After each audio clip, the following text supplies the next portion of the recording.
You are listening to the Challenge Takes podcast, the only podcast that's more intense than Paulie.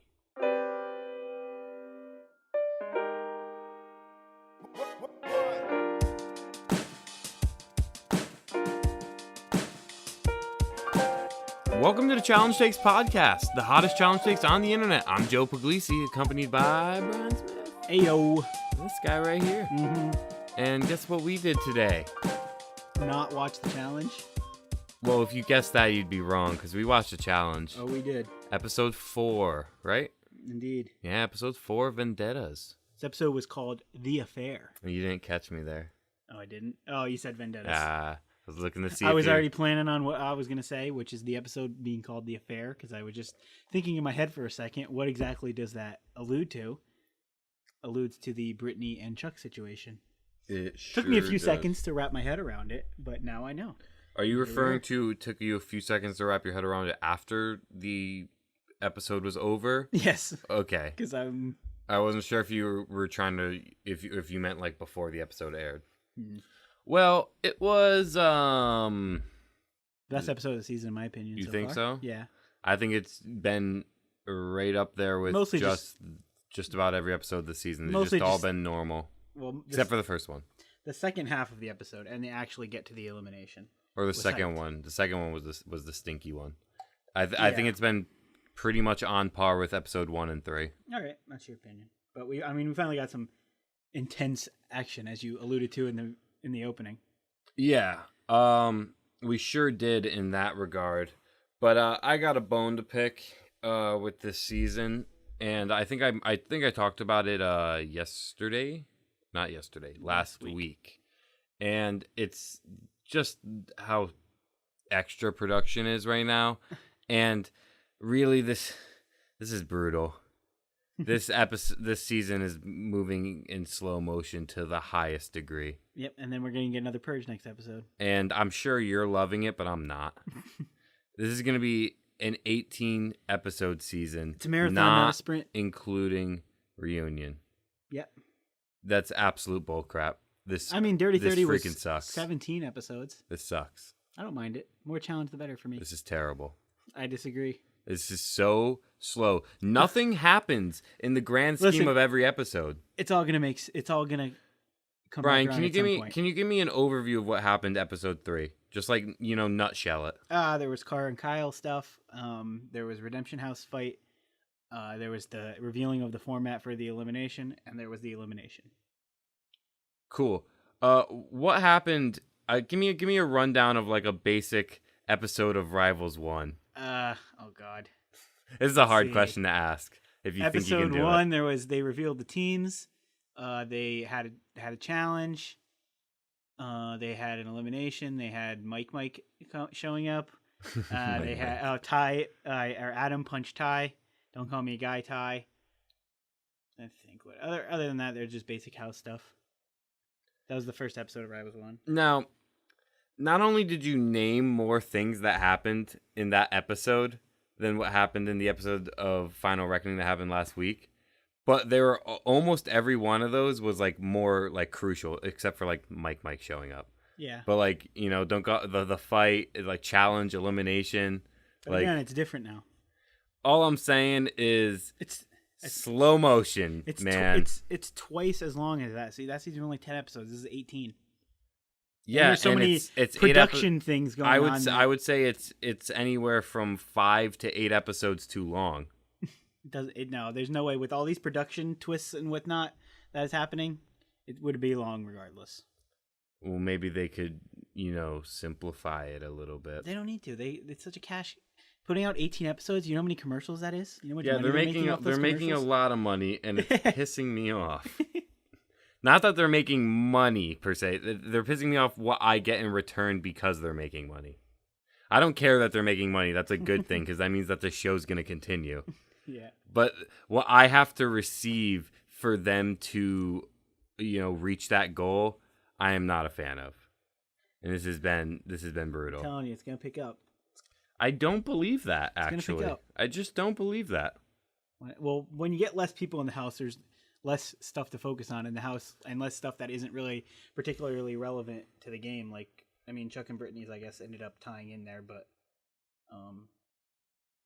like Kaylee and Nelson's relationship and Cara and Kyle, all the stuff, airtime that they've gotten. A lot of people have been completely shelled this season, such as Joss and Sylvia, who aren't even on this show. You're right, they weren't. Did they even get a... I don't think either got a confessional. No, they didn't. Or like Veronica. Yeah, she was dead air on this one. CT had a couple involvement things. That he was rolling around in. Faith and Angela were non-existent. Well, no, Angela was, but Faith wasn't. Yeah. The only time that Faith got confessional was referring to the Angela Banana storyline. Yeah.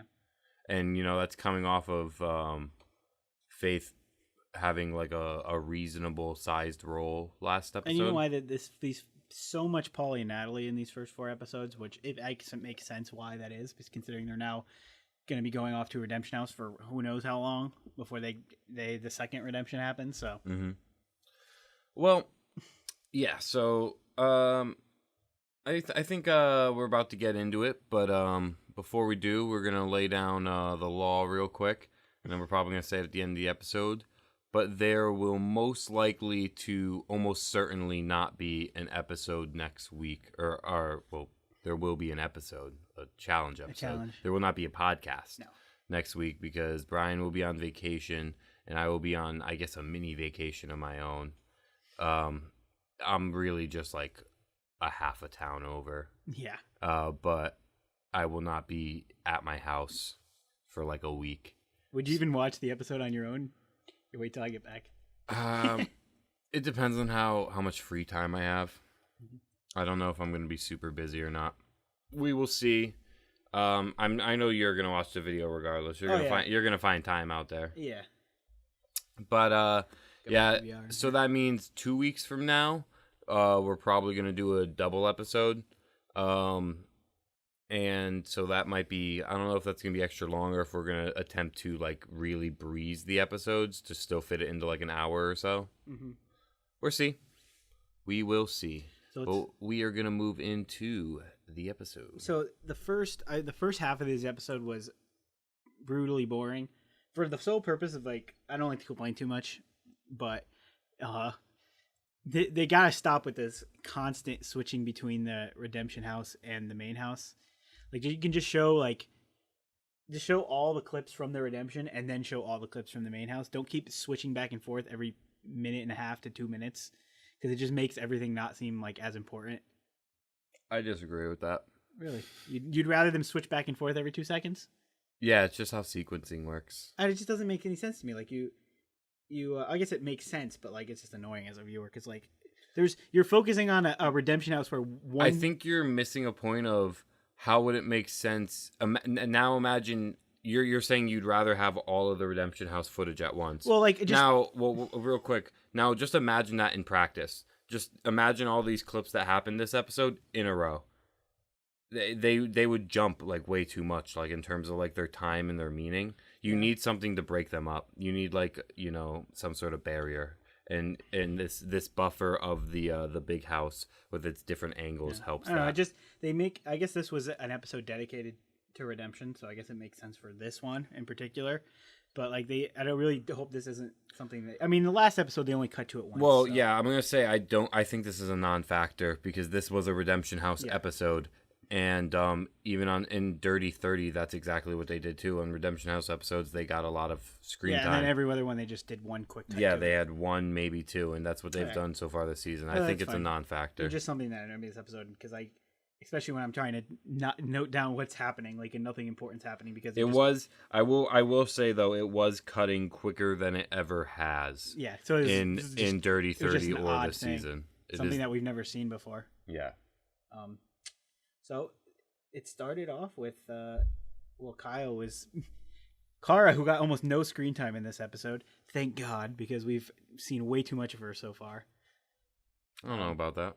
In the first, how much is her storyline taken up a part of these early episodes? I mean, a good amount, but she's one of the main eventers. Yeah, but that's what it's all about. I was fine seeing some Jose and Devon action this episode. Sure, they hadn't done anything. But to play devil's advocate, because of course I rather see Jose and Devon action over Cara as well. Play devil's advocate. Which one sells? Cara. Exactly. Well, Devon has some sort of appeal to her too, because a lot of Big Brother fans love her. So they're probably there's probably a good portion of fans that are watching this just for Devon. I think that came across to watch the show just to see Devon. Well, I hope so. Yeah, I hope and I'm that sure does they are happen. doing the same for Natalie as well. Maybe not Paulie or Jose. Where's Paulie from? Is he from Big Brother? Yeah, all four of those people are from the same show. We've definitely talked about it. It's just Yeah. even on the show, it just slipped my mind. So, Kyle was bragging to Cara about her boyfriend being gone. I don't know if he used that word, but some nice foreshadowing here though, because I believe it was Kyle Brad sitting down, and Zach walks up to get pour water out of his cup or something. He looks over and he's like, "No," or something. Someone said something about Paulie being a nice guy, and he's like, "Nice guy. Paulie's a piece of shit." So they're really laying the foundation that these three guys don't really like Paulie very much, which comes back around clearly. So we get to Paulie and Nat showing up at the Redemption House and making their acquaintances with the rest of the people. Chuck is blasted in the bed. Yeah, he's knocked. And Jose is informs them that Brittany is batshit crazy, because that's all they can go off of from what they've seen from her in the Redemption House. Now, Natalie said she loved Brittany she did Vendettas with her, so. Correctamundo. Natalie also said that she was very happy to join the house because she had her best buds, Jose and Devon. Yeah. Yeah, so.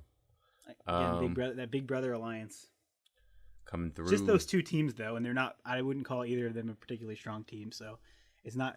It worked out for them here, but I don't. That's not. If somehow they both end up in the main house together, I don't see that being a very strong alliance, and they probably would be easy targets again. Sure would. This is funny. Shane and his hair growing helmet. This was a highlight of the episode for sure. When I first saw it, I was like, kooky. "What the fuck is that thing?" And then that is actually, I never heard of such a thing. I hadn't either. I thought this was like some scam thing that got sold to him. I can't believe they let him bring that in. Yeah, that's something else I was thinking. I was like, it wasn't thinking that they let him bring it in. I was thinking, Shane, you really brought that here? Oh yeah, he brought it, and apparently he wore it all the time, according to Twitter.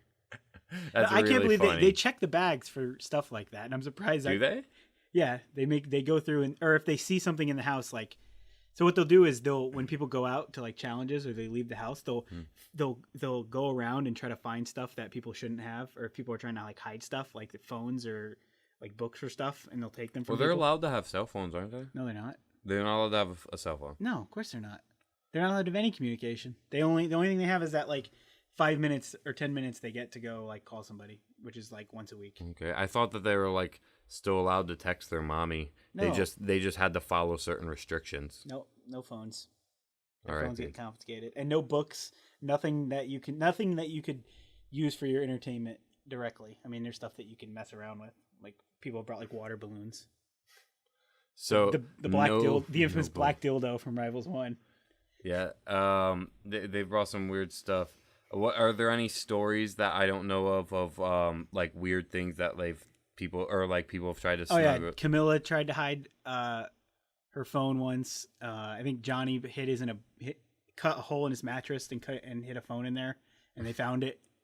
Camilla was trying to charge her phone, I think, by putting a backpack against a wall by a port so that it would charge the phone, and they wouldn't be able to see it. Of course, they sniffed that out. On X's One, they actually had a book. They had Harry Potter, and they would read it to each other at night because they were so bored. Did they take that away? I think that was before they made a no book rule. That's dumb. Yeah. No book rule. Yeah, they're in prison in this thing. They can't do anything except talk to each other. That's why they all just. That's why they fuck. That's why all they do is fight and fuck. No, that's why all they do is sunbathe. And sunbathe, yes. They literally sunbathe all day. Well, what the hell else are you gonna do? You might as well sit out in the sun. There's no TVs or anything. Nope. Yeah. You're confined. Shane's his hair does look good though. I got to give it to him for an old man.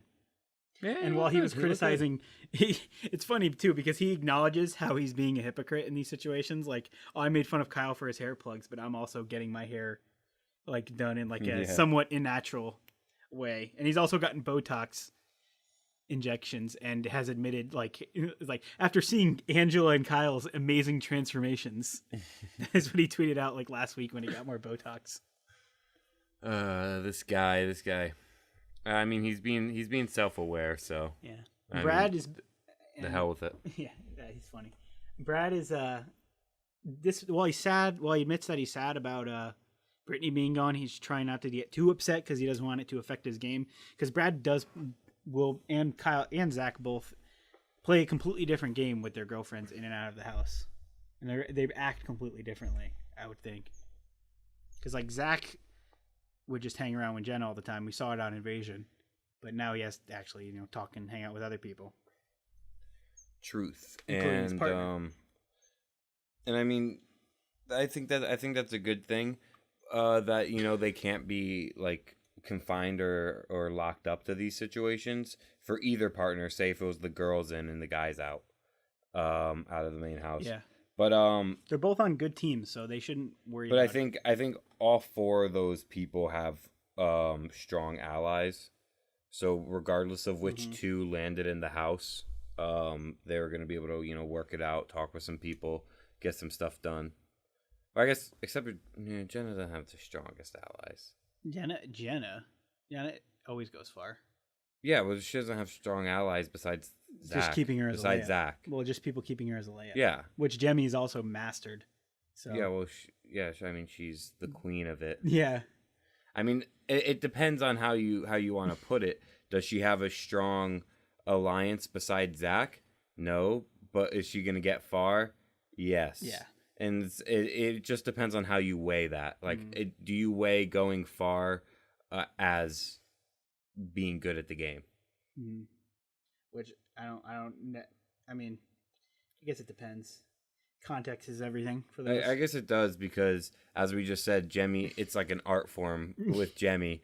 Meanwhile, like female Devin was not that kind of situation.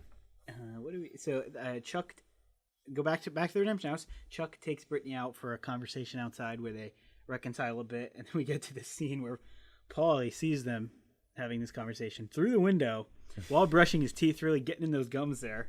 He was really brooding. Yeah. They just keep cutting back to him, still that was brushing away. And brushing. these Big Brother people, they're smart. They use mind games, and he notices that he thinks Brittany still has feelings for Chuck. In fact, he said he thinks she's still in love with him. And he did. Puts an idea in his mind. Is like, I'm going to tell them that you guys fucked. and he in fact, not only does he put this mind in his head, he outright tells Chuck and Brittany directly. Yeah, he plays a straight up game on that. I'm going to tell people. It's a very dirty move, a very very douchey move. But I love it though. But he went about it in the best way possible by telling them straight up, like, hey, if I make it back and you guys don't, I'm telling everybody that I'm just making this lie up. Because I gotta advance my game. So what are you gonna do about it? And it actually worked out perfectly. Not him losing at the end, but the fact that Chuck and Brittany were gone. So now he throws that out there. Yeah, exactly. It would have worked out perfectly if he had won his way in, because then no one could disprove that. Correct. And I think he kind of figured that he was gonna win his way in because they were easily the strongest team of those four.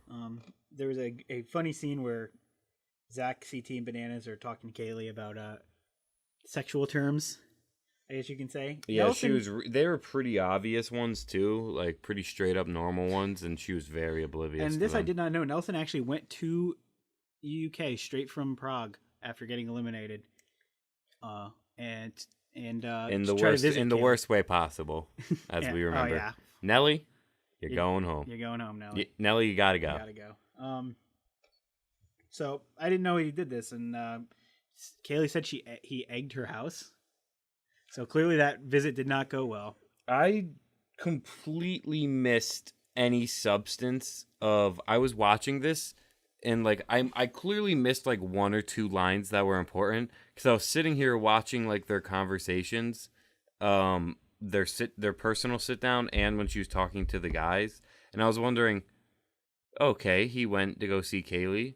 What happened?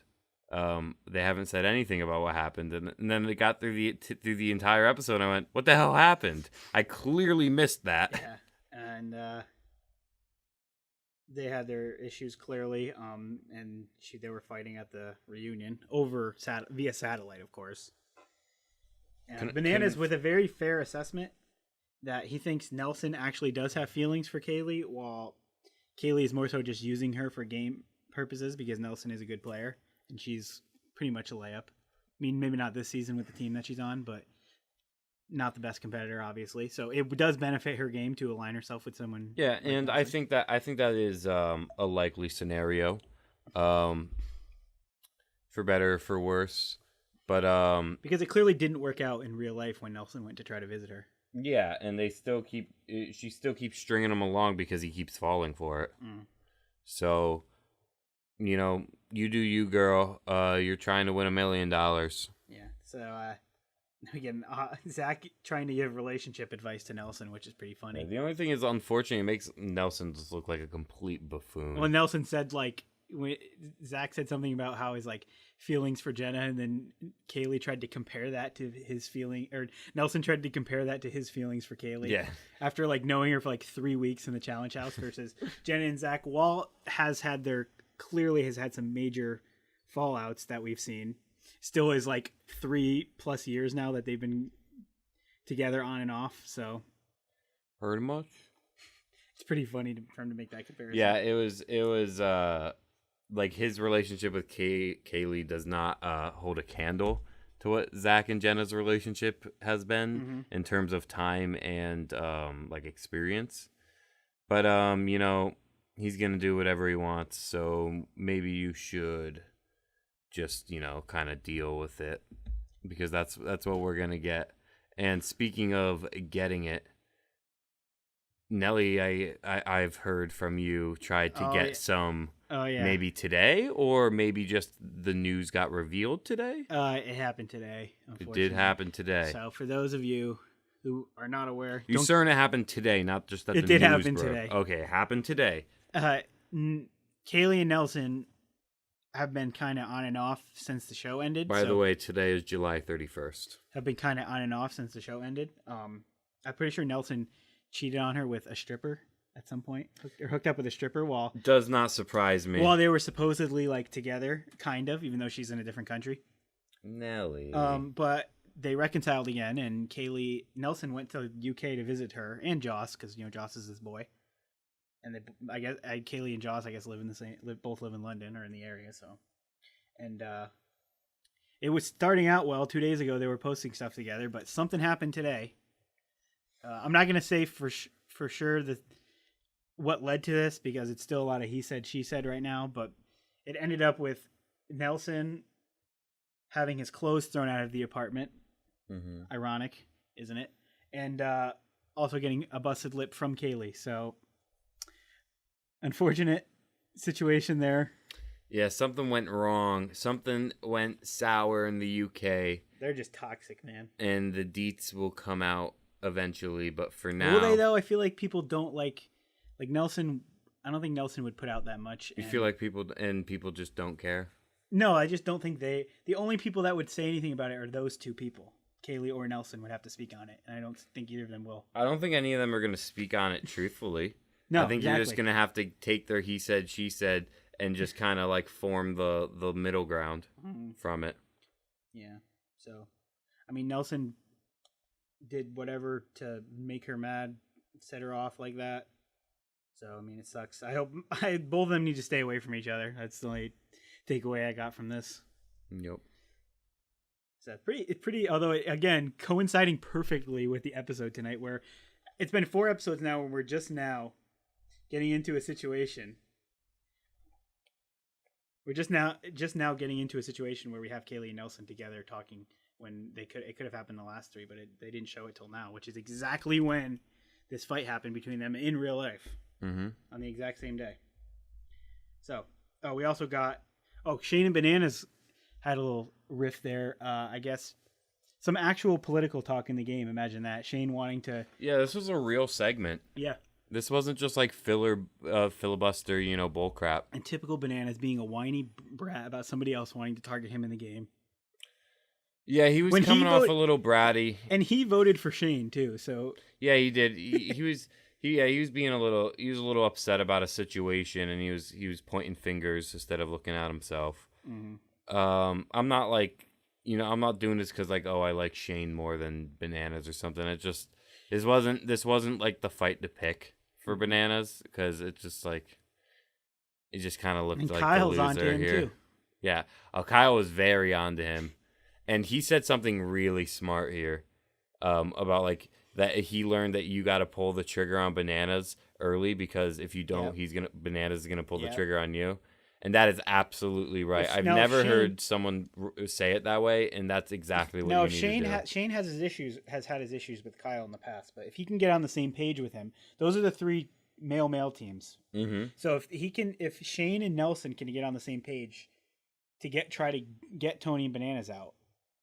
Yeah, that would be perfect for them, because that is a between those two teams, they have a good shot of winning the challenge and getting that power vote, which is so important. And then you convince some of the weaker teams. Basically, what they need to do is get the vote onto them, or get both those teams to vote for Bananas, and have them Bananas and Tony so triggered that they don't vote for whatever other team. Like they voted for them. Put like a revenge call. Yeah, out. They're like, well, screw I don't see you. Bananas doing that. Yeah, he's smart enough. What would have to happen is the other teams that vote would have to be like Joss and Sylvia. Oh yeah, or Amanda and Zach would do it. Yeah. Well, I don't know. Would Zach I don't think Zach would. But like if it gets to an area where like there's like 3 or 4 strong teams, I think even though he might want to go face Joss and Sylvia the most. He might say like it's close enough that I'll prove a point and I'll face like Nelly and Shane. Yeah, in these anything can happen in these eliminations. We've already seen it. We've seen it twice. Twice. Yeah, no one expected what we saw tonight to happen. That's for sure. And we have this scene where Angela is just all up on Banana's lap, and it finally gets mentioned. I don't know. I don't know if I spoke about this last episode but Angela does in fact have a boyfriend at home, so yeah, and she clearly doesn't care, and is just all about what's gonna get her further in the game, which is associating herself with Bananas. To go back to something real quick, I got a hypothetical. I want to hear your opinion. So Bananas and Tony get voted in, mm-hmm. and they have those 4 strong teams. Well, one of them would be safe. And if they got the power vote. Okay. Yeah. Let's say they got those 4 strong teams voted for them, and Zach and Amanda are the power vote. Let's say that. And they voted for them? Yes. And then the 4 teams Zach's are Joss and Sylvia and the 2 guy teams. For the record, that is a very likely scenario, and I freaking hope that Zach understands what's best for his game, because he's really the one missing link to a huge alliance that I've foreseen here with Shane and Joss and Sylvia and Amanda being a part of it as well. So as long as Zach gets on the same page there, then... So basically what I want to go over with you on this is I want to hear, of those 3 teams, which ones you think will beat Bananas and Tony. I mean, all of them could. Well, technically, Devin did it. Yeah. But I mean, I guess I should reword that to like who has the highest like percentage chance of beating them? Yeah. Like if you had to say like this team's the most likely, this team could do it, this team meh. It would have to depend on the elimination. That's why I'm saying like you have to you have to give a general umbrella. Because like who has like the general best chance? Who like if you had to say probably Shane and Nelson. You think that team? Yeah, because Shane is smart, and I mean they're all really good. I think it's Joss and Sylvia because of the girls' weigh-in. Yeah. Of them having like a separate goal.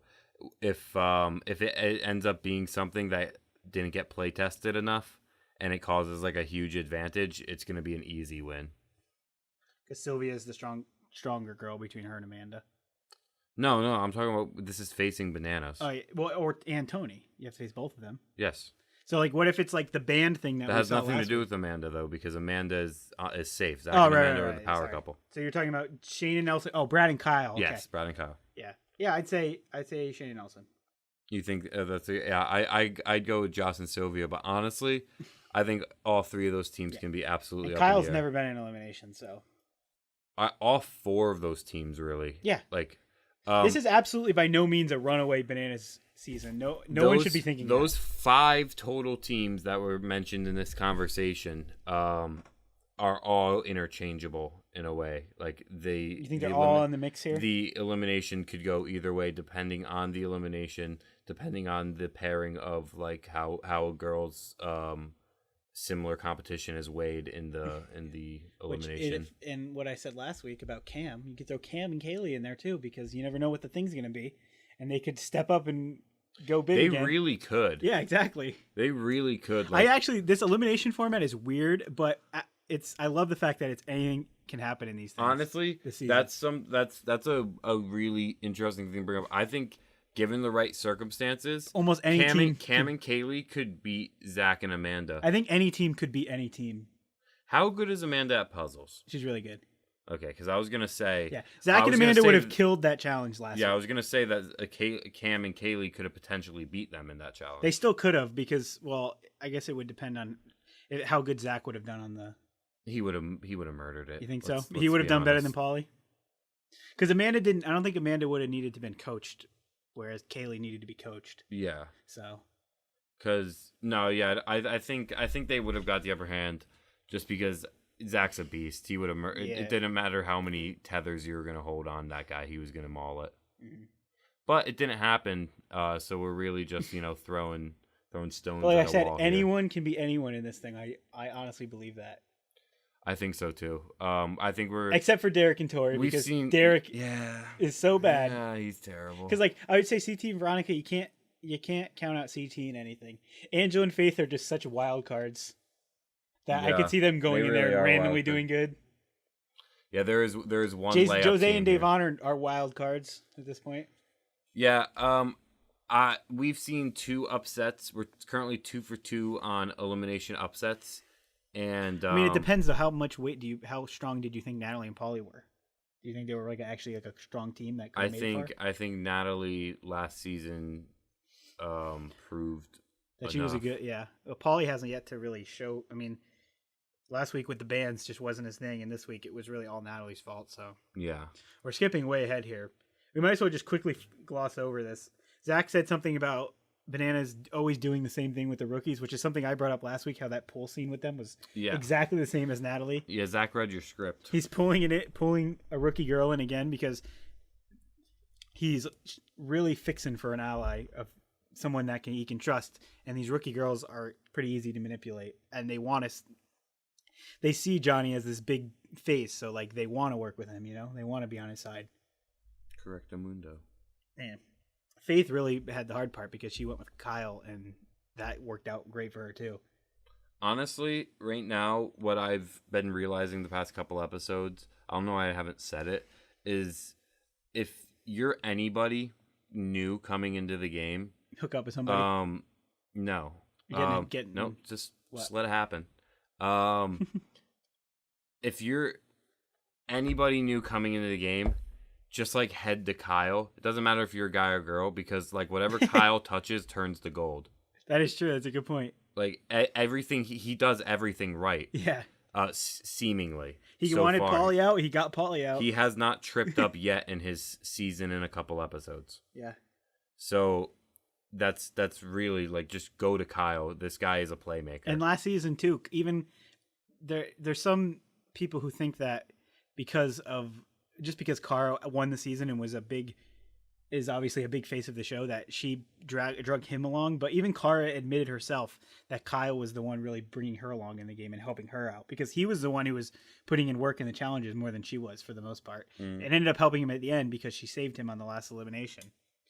But Kyle was really a social butterfly, just making friends with everybody and playing his cards well. And he understands that you got to get Bananas out, but will still play nice to him to his face. He's not like Corey, where he just throws it out there immediately that he's going to do it. Yeah. This guy's really good at the challenge. He really is. He's a stud in this game. So what happened next? You're the one with the notes, man. Yeah. Oh, they finally go to the double cross. So TJ explains that the team that pulls it, the two teams that pull it are there's only one team that pulls it. Yeah. Okay. Let me save four? you here because you're just drowning. Yeah, the four. What was all it? right, do you want to do it? It's the 4 horses of the apocalypse. They're named after those horses. I can remember like 2 of them, like pestilence and famine. I can't remember the rest. My bad. I skipped out on church class a lot. But basically, there's 4 X's, and whichever team pulls the double cross, only one of the 4 is double cross. You go into elimination, and you get to choose who you're facing, and the 2 that you don't choose go home immediately. Mm-hmm. So that's pretty much it. And Jose and Devon were all like, yeah. Well, Jose and Devon went to go pull, and they didn't get it. And they were really broing down, too. Like, they're like, baby, I got you. Pull this. All my faith's going to you. And Jose's like, oh, honey, I got this. It's going to happen. Oh, I didn't get it.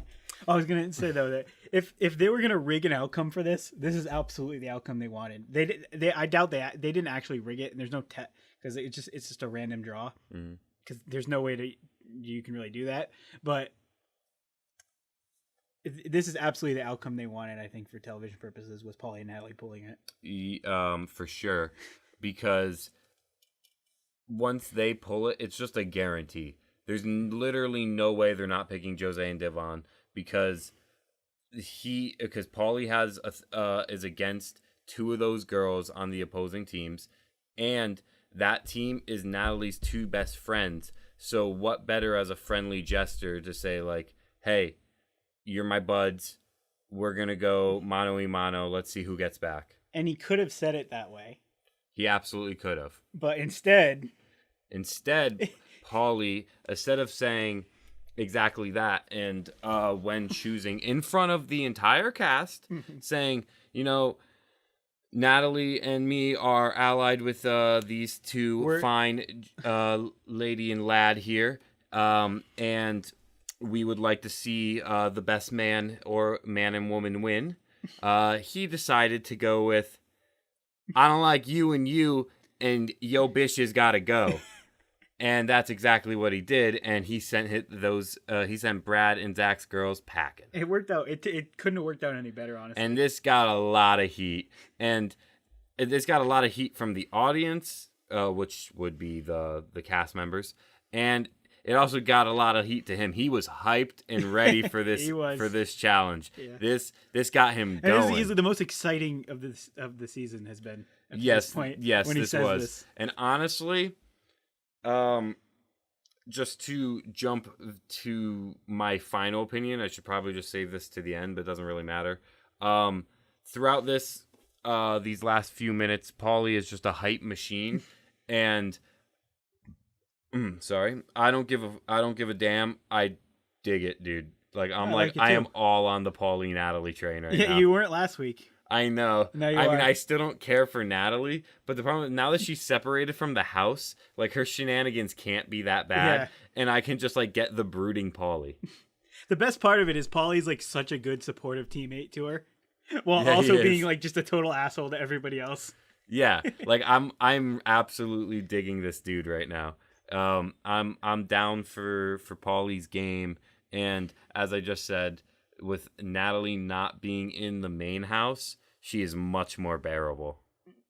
Especially considering they're the only team in Redemption right now. Yeah. So she has nothing to be two-faced about.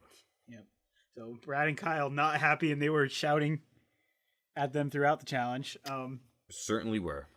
Losing, and this is where TJ gives the announcement where the losing team doesn't go home. Oh my god! So that's exactly why this season is going to be 18 episodes. This is a bunch of shit. Luckily, the Kayla Melissa fight is speeding up the process a little bit because that cut one team out. We need a couple more. If not, we have three teams out so far through 4 episodes. So actually, not a terrible pace. Honestly, though, I think what it was is if they didn't end up being kicked out, I think one more team would have went into another challenge. Yeah, one more team would have went to Redemption House before they did this. Yeah. So, and the challenge was they had these. They were in a cage. They had these sledgehammers that they had to pull through the wall, And then once both members of the team had gotten them out, they had to break the glass, or not the glass, the ice, to get out and ring the bell.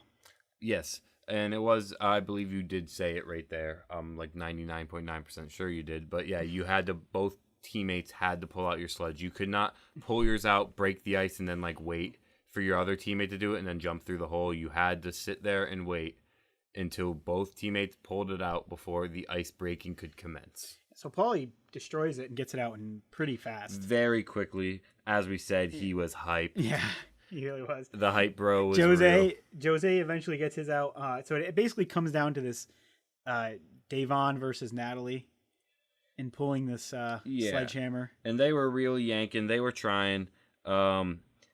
But it was becoming very apparent as the back of Davon's wall was beginning to dent and Natalie's didn't look like much of any marks were made, that this was going to be this was a slippery slope and the landslide was coming down.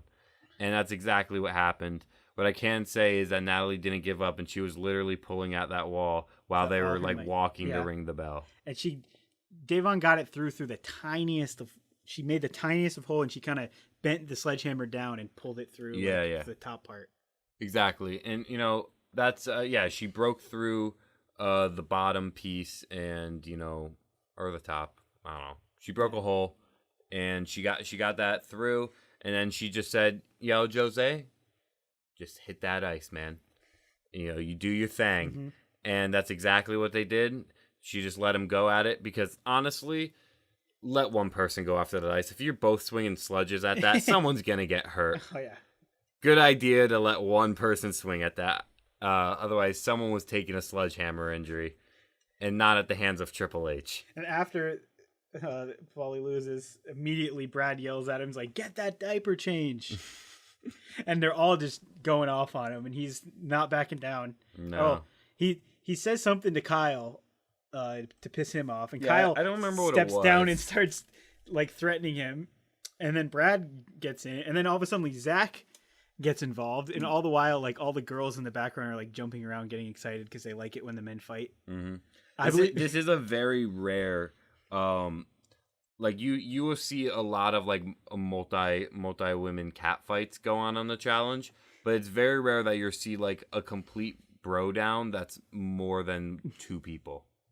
It's like to see like four people really going at it. Of course, it wasn't like, you know, physical 1v1v1v1. It was 3v1, but it's still like you don't see this. Derek ran down there to hold Paulie back, and he literally looks like such a producer, or like a security. Like I didn't even know it was him at first. I saw a couple people jump down. I believe you said it was Derek. I thought it was Nelly, but I mean I trust your opinion. No, he was tall. He was a taller guy.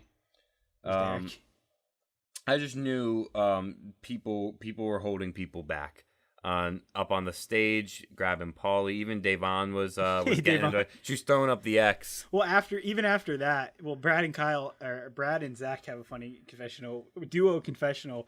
Rare that this ever happens, where they just look at each other and laugh at how ridiculous Paulie is being about the situation. And you know, I thought it was funny because it was, you know, it was something that you don't see often, and Paulie was being a bit ridiculous and overzealous here.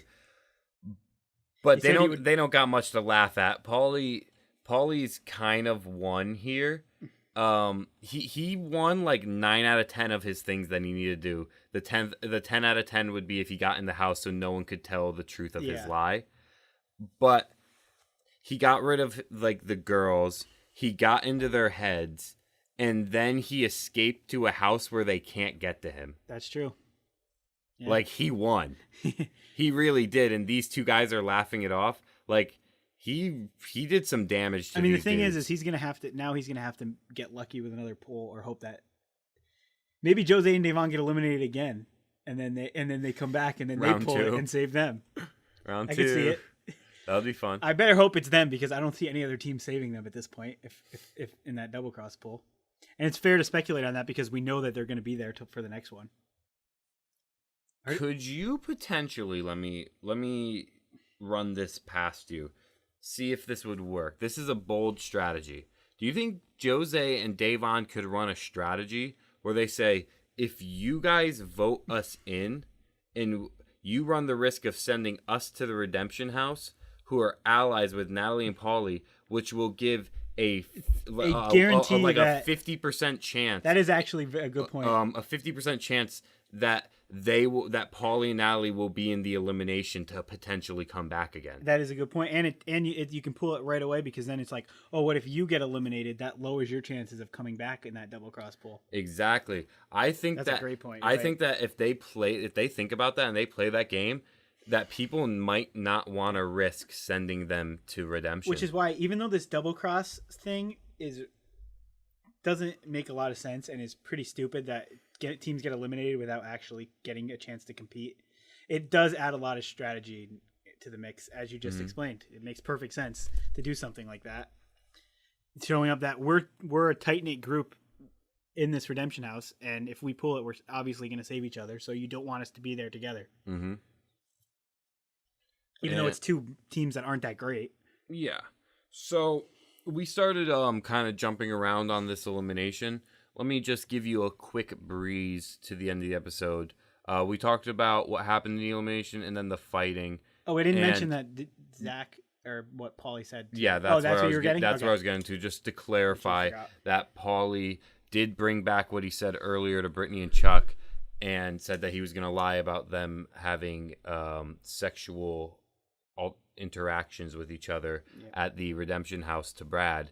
And that's what I was saying when it appeared to get under Brad's skin a lot, and that Paulie looked like a real winner here because he got everything he needed in there. And I think that I think this is going to cause some problems, and it will all depend on.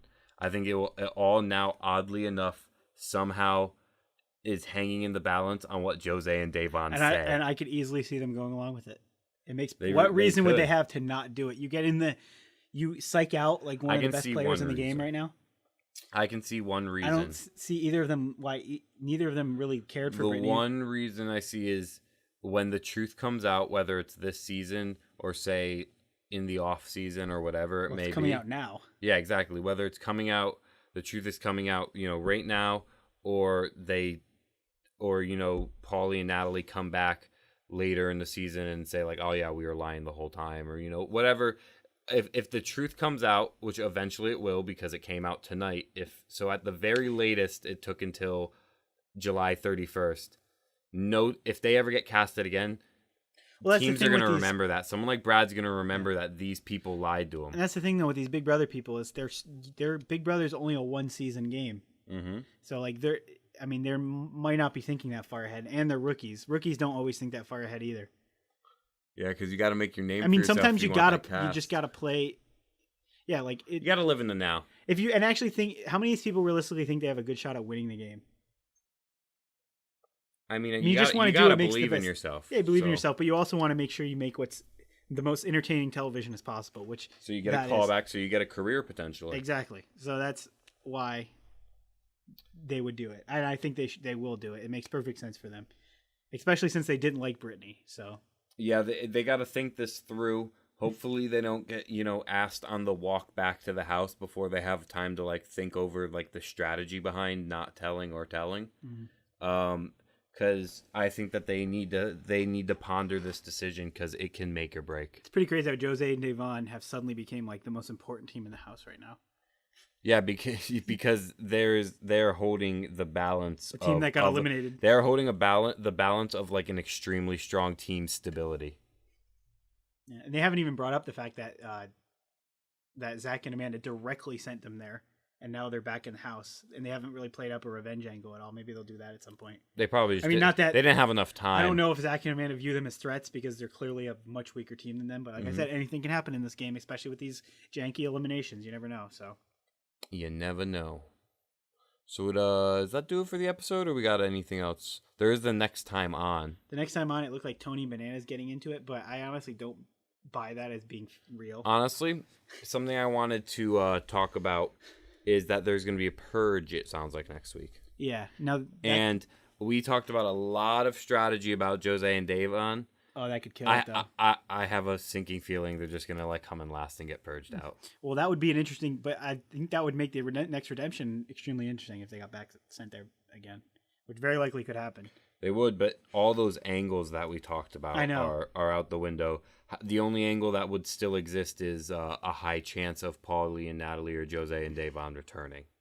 Is the only strategy that would still. Like I said, it's pretty ridiculous, and I could see why people would be really upset about the idea of losing 2 eliminations and still being in the game. But it is adding this extra layer to the game of like, oh no, like they're still lurking. Mm-hmm.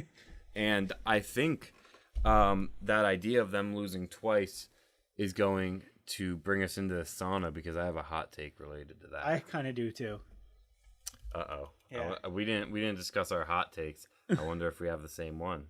Because I had a hot take that I wrote down before this episode's elimination too. Because I was feeling a Paulie and Natalie win. Yeah. And then they lost, and I was like, well, there goes my hot take. And then I was like, oh, wait, it's Redemption House. They're still alive. My hot take is that Natalie and Paulie are making the final. Wow. So do you think that they'll win their way back, or do you think they'll float through? Because again, they're gonna have to get really lucky that a team's gonna save them, or they float again. The way that I was thinking this, or thinking about the reason why I came to this conclusion, is that they still haven't. They're playing one of the biggest angles in the game right now. They're getting some of the most screen time, and they have unresolved angles with Zach and Brad and stuff. And then on top of the fact that the Kara angle has not even really begun. Yeah, it's only been like teased, and we know in real life that they're pretty much a couple right now. Mm-hmm. That it's got like. That they got to go far. They have a lot more airtime to come. And the funny thing about Paulie on this is that based on his social media, he seems to be friendly with like all the girls on the show pretty much. But as we can see, clearly didn't like a lot of these guys, which is complete opposite from his Big Brother season where he was totally into the bro down aspect of it, where he just wanted to make alliances with like the strongest guys in the house and didn't really care much about the girls and would manipulate them and play them a lot, and has been deemed a misogynist by many people. No, I haven't looked into that too much, but that's what I've heard. So that he's so disrespectful to women. I didn't see like the live feeds or anything. That's coming from people who watch live feeds and saw his behavior 24/7 on there. So. But it's almost like it's reversed now, and he's only got issues with the guys in the house. Well, all the girls like him pretty much. So why don't you take a walk into some of your mine takes? was that also related to Paulie, and it was that he was going to get back and somehow beat Brad and Kyle or Zach and Amanda in an elimination. Well, as we discussed earlier, anything can really happen. He was gonna win his way back, and then one of those two teams are gonna vote him in, and then he's gonna call him out. I think the higher chance is Brad and Kyle due to the to having a girl wait. When it goes one guy, one girl, I think that evens out and then starts to weigh into Zach's favor because he is Macho Man. Mm-hmm. Yeah, he's much stronger than Paulie. So Brad and I'll cut Zach then. I'll say Brad, just Brad and Kyle. That makes the most sense with this. That would be incredible television for their revenge angle. It would be very interesting. They somehow win their way back, and that could. I think both of those could happen. That they end up facing each other on their route to the final. Mm-hmm. So, I think that those are they're still hot takes for sure, but I would just not be surprised at all if it happens. Honestly, yeah. I think the writing's on the wall. Why don't you give another one? Well, my other one was that in spite of recent events and everything that we've seen play out, I do believe that Kaylee and Nelson still have feelings for each other and still will end up getting back together at some point. Wow. Now, I want to talk about something real quick. And that is that we did not discuss each other's hot takes. Did yours also have to do that? And we had two incredibly similar hot takes right there. And I have a hot take similar to that as well. It's not about them, but it's about relationships in the house and coming together. I was thinking about there's so many relationships going on in the house. Yeah, including ones that aren't even getting airtime, like Joss and Amanda. Yeah, because Joss isn't on the show. So, like, there's ones like that, active ones. Then there's previous ones, and then there's like for example, like Tori and Derek or something. And then there's something like Brittany's in two angles, Brittany and Chuck and Brittany and Brad. Yeah. There's so many of these going on, and I decided that one of them will settle down for good. In real life. Well, I think Zach... Whether that means marriage or a prolonged stay of, I'm calling 10 years. Well, I weirdly think that Zach and Jenna will end up being that relationship, because Jenna's just going to keep going back to him no matter what, so... Yeah, but that's not a hot take, baby. I know, but I'm just saying that was your hot take. So I went hot. Oh, you think it's going to be... Oh, no. I chose the theme of the show. The theme of this episode of the podcast. Paulie and Cara are going to settle down for good. Because that girl's notorious for jumping ship on guys. She's been through a lot of guys in, her 10 years, 8 years that she's been on the show? Actually, no, she's been with like 3 guys. She's been with like 3 guys. 3 guys. 8 years. 3 guys on the show. Never mind. A long-term relationship. I think I'm judging that from like the past like 3 seasons where she's been a little more loosey-goosey and like having fun. And you're right. It hasn't been too many guys. But she seems like a fear of commitment kind of girl. Am I wrong in assuming that? She just seems like the kind of girl that can't settle down. Well, she did with Abram for how many years? I get it was a toxic relationship in part because Abram is a nut. Was that kind of? I mean, that seemed like it was prototype Zach and Amanda. Zach and Jenna. No. Well, Zach and Jenna were always. The thing with them was that Zach has trouble with commitment. Mm-hmm. So they weren't breaking up and getting back together, Cara and Abram. I don't think so. I think they just had fought a lot and had a lot of like issues. Okay. That they worked through. Well, regardless, in my mind, in the current state that I've been seeing Cara over the past 2 years, maybe like 30 to now, so I guess a year and a half, I haven't gotten that vibe I got with her and Abram. Mm-hmm. I get the vibe that this girl cannot keep it locked down. And I'm feeling that right now this looks like a pretty bad situation between her and Paulie, screwing over his relationship with his girlfriend. Not screwing it over, but, ruining a relationship. Home wrecking, as they would call it. But, you can't just blame her. That's also Paulie cheating on his girlfriend. Let's not forget that. Of course. And, something he's done multiple times. That is, and you just talked about how Paulie doesn't treat women right.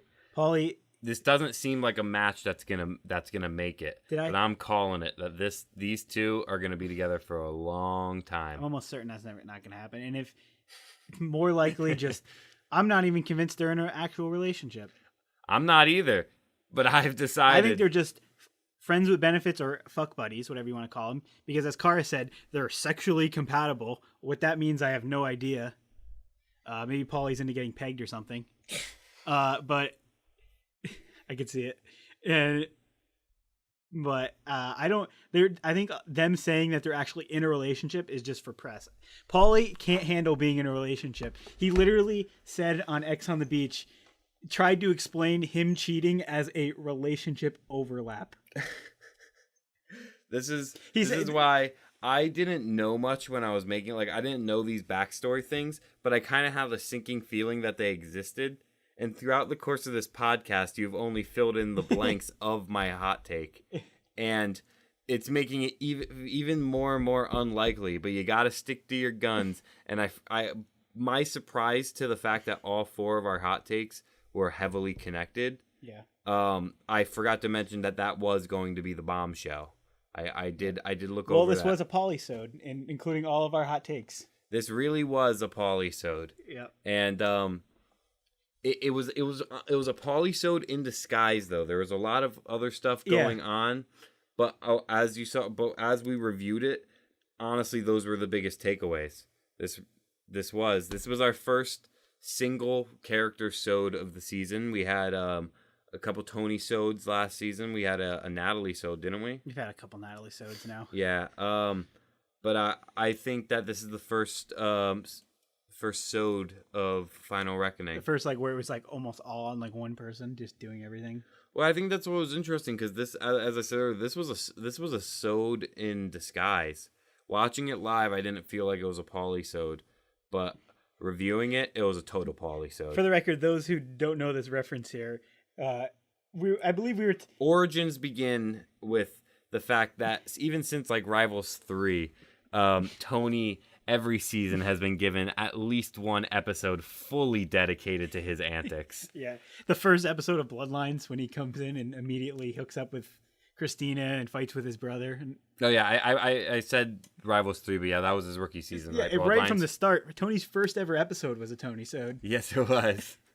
And then he had like you had just mentioned it in passing once you were talking. He's like, "Oh yeah, Tony gets into a fight with whoever this episode, Cara Maria," and he's like, "Oh, I just love a good Tony-sode." Yeah, exactly. I just said it in passing, yeah, and it really stuck.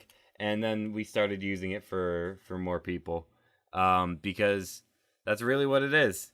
And we've seen our first. And congratulations to Paulie in your rookie season getting a dedicated episode, which has been, I guess, kind of common. We just talked about Tony got one in his rookie season, and Natalie did last year.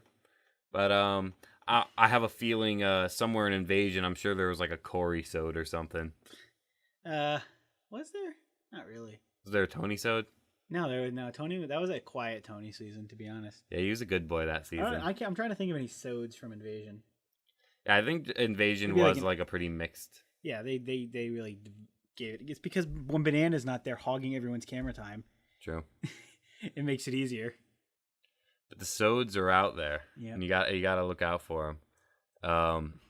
Another person that was well known for getting sodes, Camilla. Yep, you knew where I was going. Yeah, there's people out there. They get them. And Tony is probably the hottest active cast member that gets sodes, him and Bananas. And with them on the same team, there's no telling how many Tony Banana sodes. And I really think either that fight argument that they were having in the preview was either not genuine at all, or it was like more of a buddy thing that they edited like the 2 seconds where it actually somewhat looked heated to make it look like it was a heated argument when it really wasn't. But we're gonna have to see. Yeah. We are. We're gonna have to see on episode 5, which, as we're see it next week, or whenever I decide to see it. Brian will definitely see it next Tuesday or Wednesday. But we will be reviewing that in 2 weeks, which would be, by my count, August 13th, I believe, because it is July 31st. And I think that is gonna do it for the show. But I would say that you're more than welcome to hop on to places like Reddit or Twitter and follow the likes of Brian or me. Not you. Yeah, don't follow me that much unless you really like me. You got to dig deep to find my content, because it's very, very seldom. But you can find Brian on Reddit at user xsuicidalpanda, and you can find him on Twitter at same thing, at xsuicidalpanda. There it is. And you can find me on Reddit at user psychopugs. That is PSYCOPUGZ. Or you can find me on Twitter if you really, God, that's a dive. You really want to follow a dead account if you want to do that. It's so dead that I'm not even 100% sure I know my handle. I think it's like JPugs 96 or JPugs. No, I think it's JPugs blogs right now. Oh God. And Pugs would be PUGZ. I think that's it. I think that's my handle. I'm not 100% sure. Who cares? Yeah, don't follow me. Don't do it. That's gonna do it, folks. Yeah, that is episode 4 of Final Reckoning, and episode 5 of our review of Final Reckoning on the Challenge Takes podcast. We'll see you in 2 weeks, folks. 2 weeks. See ya.